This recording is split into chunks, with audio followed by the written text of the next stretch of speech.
My parents abandoned me when I was 9, leaving my grandfather to raise me alone. 10 years later, they showed up at his funeral, demanding the $100 million inheritance. But when the lawyer opened the will, their faces immediately turned pale. The rain didn't wash away the dirt in Willow Creek, it only turned it into a thick, suffocating sludge. I stood on the porch of a house that smelled like old grease and cedarwood, clutching a threadbare teddy bear that was missing an eye. I was 9 years old. Behind me, the engine of a sleek, black Mercedes roared, a sound that didn't belong in this town of rusted tractors and silent pines. My mother, Juliana, didn't even look back. She was too busy adjusting her designer sunglasses, shielding her eyes from the gray reality of her past. My father, Marcus, didn't stop to hug me. He just shoved a small suitcase onto the porch and looked at the man standing in the doorway with a mixture of pity and disgust. "He's your problem now, old man," Marcus spat. "We have a flight to Zurich. Don't call us. We're starting over." "He's your son, Marcus." A deep, gravelly voice vibrated from the shadows of the porch. It was my grandfather, Henry. He stood like an ancient oak, weathered, scarred, but unyielding. "He's a reminder of a life we're leaving behind," Juliana snapped, her voice as sharp as a razor. "The boy is slow, Henry. He doesn't fit the image of the firm. Keep him. Maybe he can learn to fix tractors like you." The tires screeched. The Mercedes tore away, splashing mud onto my only pair of good shoes. I watched the red taillights vanish into the mist, taking my world with them. I didn't cry. I was too numb. I felt like a piece of scrap metal left out in the rain to rust. A heavy, warm hand settled on my shoulder. It smelled of motor oil and peppermint. "Don't watch the road, Anthony," Grandpa Henry said softly. "The road only tells you where they went. Look at the workshop. That's where we're going." For the first few months, I was a ghost. I didn't speak. I didn't play. I sat in the corner of Henry's massive, cavernous workshop, watching the sparks fly from his welding torch. He was a master of machines, a man who could make steel sing. He didn't force me to talk. Instead, he handed me a rusted wrench and a jammed gear from an old clock. "Fixing things isn't just about making them work again, Tony," he told me one night, the blue flame of the torch illuminating the deep lines in his face. "It's about finding the soul inside the metal. Everything has a purpose, even the things people throw away." That was the moment the robot boy was born. Under Henry's tutelage, I stopped being the discarded son and became an architect of the mechanical. While other kids were playing football, I was learning the laws of thermodynamics. While my parents were climbing the social ladders of Europe, I was building my first hydraulic arm from scrap parts salvaged from the local junkyard. Henry wasn't just my grandfather, he was my savior. He taught me that my slowness, the thing my mother hated, was actually a hyperfocus, a gift that allowed me to see patterns in circuits that others missed. "You're not slow, Tony," he'd say, tapping his temple. "You're just processing at a higher frequency. Most people are AM radio. You're a satellite." By the time I was 18, the workshop had become a sanctuary of high-tech wonder. We had built drones that could map the forest floor and robotic prosthetics for the local veterans. But Henry was getting tired. His hands, once steady as a mountain, began to shake. One evening, he sat me down and handed me a small, unassuming silver ring. It was heavy, engraved with intricate, microscopic patterns that looked like circuitry. "This is legacy, Tony," he whispered, his voice failing. "Your parents, they think I'm just a crazy old man with a pile of junk. They don't know what I've spent 40 years perfecting. They'll come back one day. Not for you. Not for me. But for the gold they think I've hidden." "I don't want gold, Grandpa," I said, tears blurring my vision. "I know you don't. That's why you're the only one who can have it. This ring, it's not jewelry. It's a key. Promise me, Tony. No matter what they offer, no matter how they lie, you protect the heart of the forge." 3 days later, Grandpa Henry passed away in his sleep, clutching a photograph of the two of us standing in front of my first award-winning robot. I thought I was alone in the world. But as the funeral bells began to toll, A familiar, high-pitched roar echoed through the quiet streets of Willow Creek. A fleet of black SUVs was rolling into town. The vultures had smelled the inheritance. The funeral was a somber affair, attended by the local townspeople who had known Henry as the man who fixed their heaters in winter and mentored their children in summer. But the atmosphere shifted the moment the SUV's doors opened. My parents didn't walk toward the casket with grief. They walked with the calculated stride of corporate raiders. Juliana looked like she was attending a fashion show in Paris, head-to-toe black silk, a wide-brimmed hat, and eyes that searched the property for its market value rather than the memory of her father. Marcus followed, his eyes darting toward the workshop, his mind clearly calculating the square footage. They approached me at the graveside. They didn't offer a hug. They didn't ask how I had survived the last decade. "Anthony," my mother said, her voice like ice clicking against a glass. "You've grown adequate. Move aside. We need to speak with the executor of the estate." "He's not even in the ground yet," I said, my voice steady, hardened by years of working with steel. "Don't be dramatic," Marcus snapped. "We know the old man was hoarding. He was a genius in patent law before he retired to this dump. We've spent years tracking his assets. There's a rumor of a $100 million portfolio. We are his legal heirs, and we are here to claim what belongs to the family." "You aren't family," I replied. "You're just creditors looking for a payout." The lawyer, a man named Mr. Henderson who had been Henry's friend for 40 years, stepped forward. He looked at my parents with visible distaste. "The reading of the will will take place tomorrow morning at the workshop, not at a law office." Those were Henry's instructions. That night, they stayed at the local inn, but I knew they were watching the house. I sat in the dark workshop, the silver ring, legacy, heavy on my finger. I looked at the massive, rusted vault in the center of the floor that Henry had called the Forge. It had no keypad, no keyhole, only a smooth, circular indentation on the door.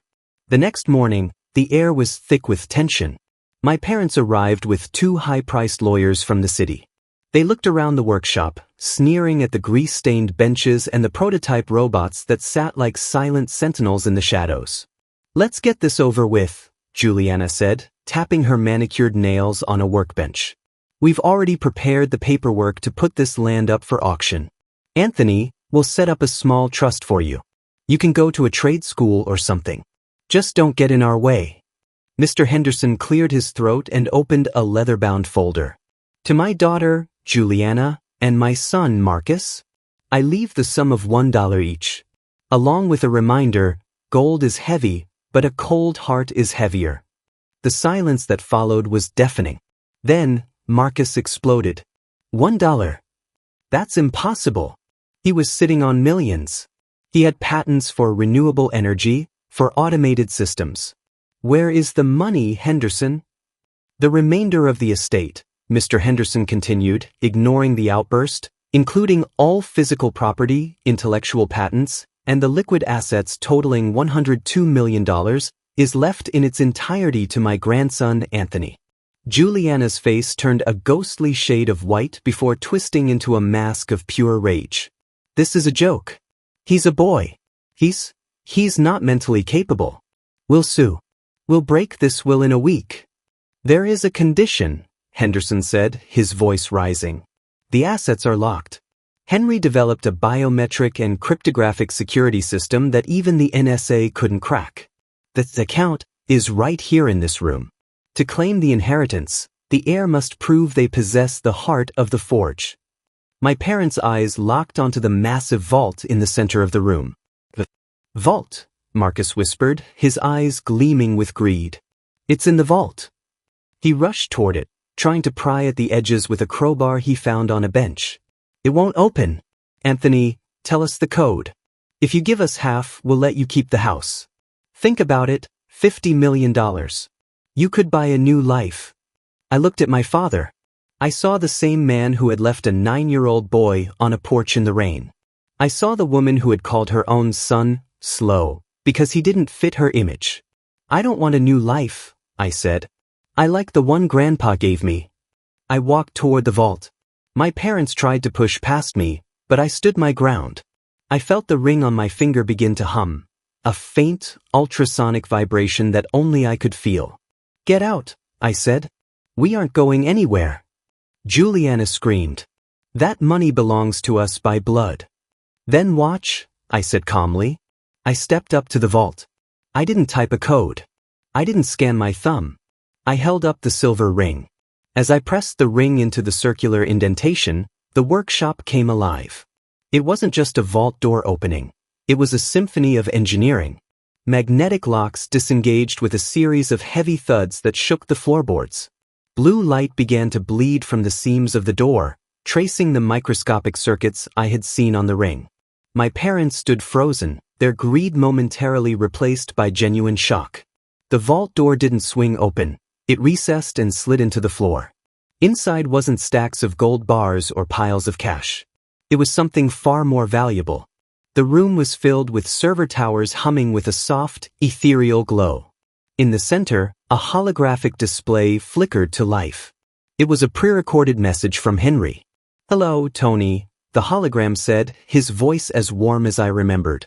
"If you're seeing this, it means you've stayed true to the path. And it means Juliana and Marcus are likely standing behind you, looking for a payday." The hologram of my grandfather turned, almost as if he could see them through time. "To my children, you spent your lives chasing the shadow of wealth. You abandoned your greatest treasure for the sake of a bank balance. You thought I was fixing tractors? I was building the future of clean energy. These patents are worth more than you can imagine, but they require a soul to manage them. Something you traded away a long time ago."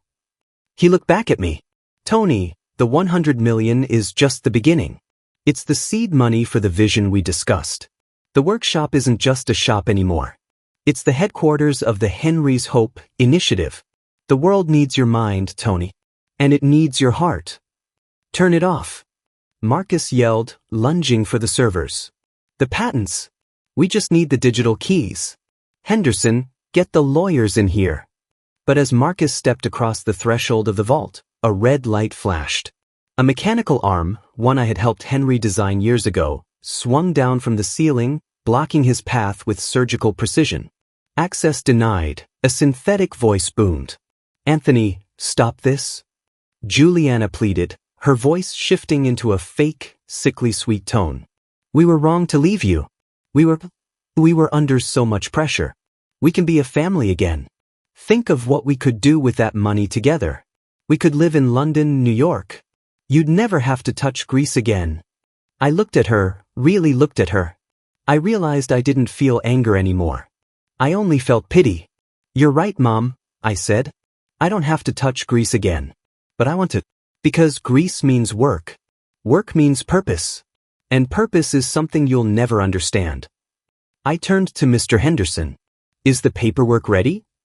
"Signed and sealed, Anthony."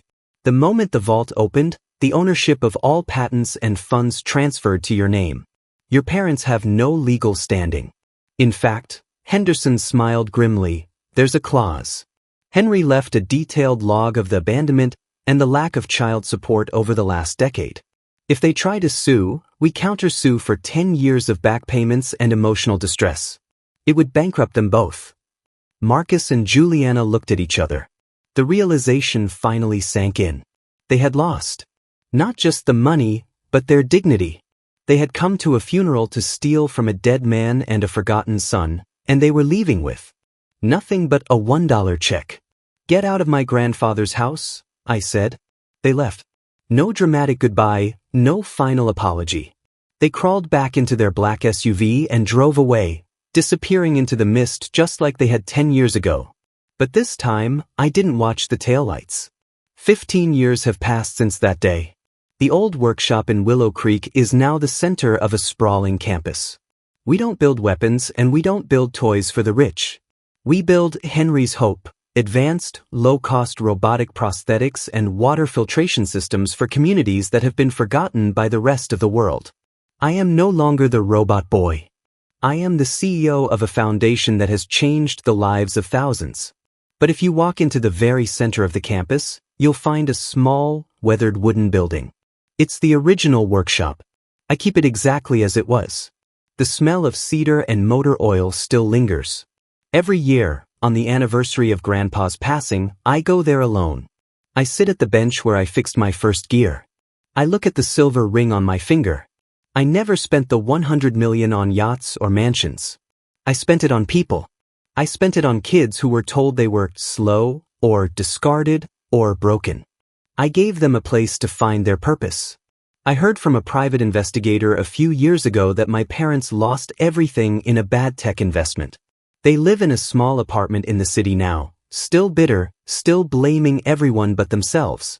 They reached out once, asking for a loan. I sent them $2. One from me and one from Grandpa Henry. As I stand on the porch of the workshop today, watching a new group of students arrive, kids who look just as lost as I once did, I feel a warm hand on my shoulder. Of course, no one is there. But I smell the faint scent of peppermint and motor oil. The road only tells you where they went, Tony, I whisper to the wind. The workshop tells you who you are. I turn back to the machines, the sparks flying in the dim light, creating something new from the scrap. The iron heart beats on.